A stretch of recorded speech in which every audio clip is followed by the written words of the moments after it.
So what does it really take to create something new? I mean, something truly groundbreaking? Well, the philosopher Friedrich Nietzsche had an answer. And let me tell you, it's pretty surprising and, frankly, a bit brutal.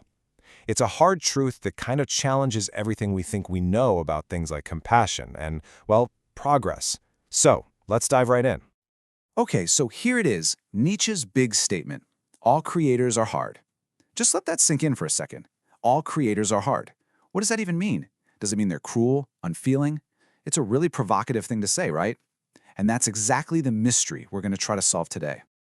All right, so to really get a grip on what Nietzsche meant by hard, we've got to look at its polar opposite, the thing he believed was the single biggest roadblock for anyone trying to create something important. And that thing is pity. Now, this is where things can get a little uncomfortable. See, for Nietzsche, the real creator, what he called the knower, views humanity not as something fragile that needs to be coddled.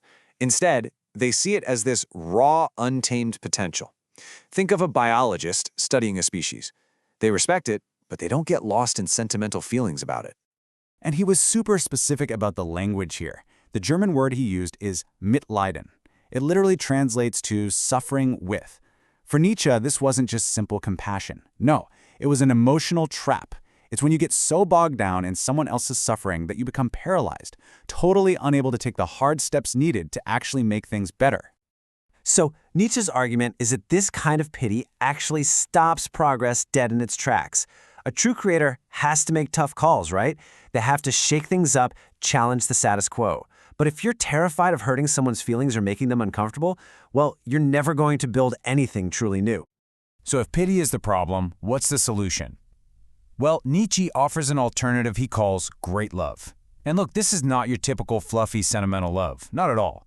This is a tough love. It's a love for what humanity could become that's so strong, it actually has to rise above pity to get the job done. Okay, so we've got the obstacle, pity. Now, what's the tool you use to smash through it? And that brings us right back where we started, to this idea of the creator's hardness. And let's be super clear here. We are not talking about being cruel. We're talking about a very particular kind of inner strength. So what's this hardness made of? It's really a mix of a few key things. First, you've got intellectual rigor. That means you don't take the easy way out, you don't accept simple answers. Then there's what he calls a necessary contempt for weakness. And listen, that's mostly aimed at yourself. It's also about having immense self-discipline. And finally, it's that grit, that unwavering resolve to see your creation through, no matter what. You know, when you boil it all down, this hardness is really just about one thing: radical, brutal honesty. It's the strength to face the truth, especially when it's ugly or uncomfortable. It's about looking at your work, at yourself, and at the world, and not flinching. And yeah, that means you're probably not choosing the easy life. The true creator, in Nietzsche's view, actively turns their back on a life of pure comfort. Why on earth would anyone do that? Because they know deep down, that's where the real growth happens. Genuine creation, it only comes from pushing against something hard. To really drive this idea home, Nietzsche uses this amazing metaphor. He wants us to picture the creator not as a painter who adds paint to a canvas, but as a sculptor who takes away stone. He says, man is an unformed, a material, and ugly stone that requires the sculptor. Just think about that. He's saying we're all just raw material, a big, lumpy, ugly stone that's packed with incredible potential, but it's going to stay that way unless the sculptor is brave enough to start carving. And this sculptor idea, it gives us a kind of roadmap. Step 1, you see the potential inside that raw stone. Step 2, you apply your hardness, that's your hammer and chisel, your discipline and vision. You chip away everything that isn't essential. And the craziest part? In the end, you're not just revealing something that was already hiding in there, you're creating something brand new. Now listen up, because this is probably the most crucial takeaway from all of this. This hardness, it's not primarily about being tough on other people. It has to be turned inward first. The very first block of stone the sculptor has to carve is themselves, and that is the hardest job of all. So what powers this incredible, difficult process of self-creation?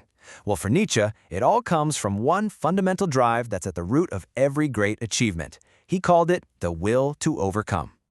For the kind of creator Nietzsche is talking about, for these strongest spirits, this whole hardness thing, it's not a chore. It's not something they have to force themselves to do. It's an instinct. They actually look for difficult tasks. A huge challenge isn't a burden, it's a privilege. It's a chance to feel alive, to test their own strength. You can see how this all sets up a major clash with, well, with traditional morality.